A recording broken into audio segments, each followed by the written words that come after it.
Hey there, Shark Week fans. I'm Jeff Kurr. Welcome back to the Daily Shark Feed.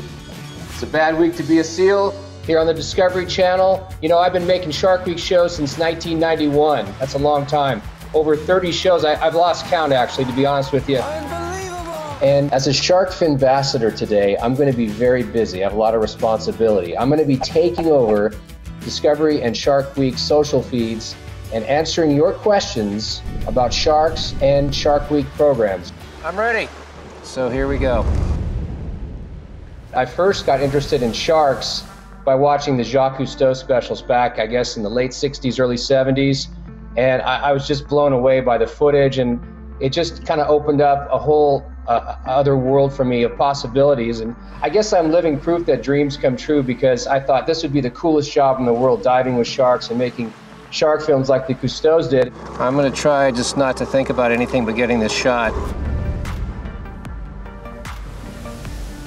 You know, when Shark Week first started in the late 1980s, I think people were scared of sharks at the time and had no idea about the incredible intelligence and beauty of sharks. And I also think Shark Week has inspired a lot of people to become interested in sharks and become marine biologists and shark filmmakers like myself.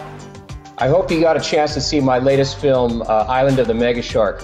What we wanted to do in this program is actually try to capture footage of the biggest great white in the entire world. It was an incredible adventure. I went with noted filmmaker Andy Brandy Casagrande and Dickie Chevelle, who's a shark expert from South Africa. I mean, that shark showed up and the weather changed.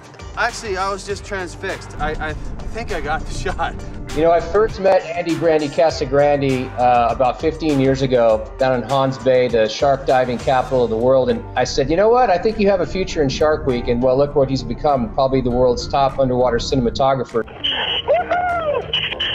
I got the shot! The footage that he gets is so ultra real because he's shooting in a format that's actually 6K, which is like 3 times the resolution of regular HD. So when that rare window opens up and we can actually film the shark, I want Andy filming it. I do crazy stuff, but it's always sort of calculated, and I try to minimize risk. Dickie seems to want to maximize risk. Coming face to face with an apex predator is such an unbelievable experience. Now, Dickie is the guy that we kind of have to rein in every now and then. The guy grew up teething on great white sharks. He was out on a shark boat when he was like 2 years old.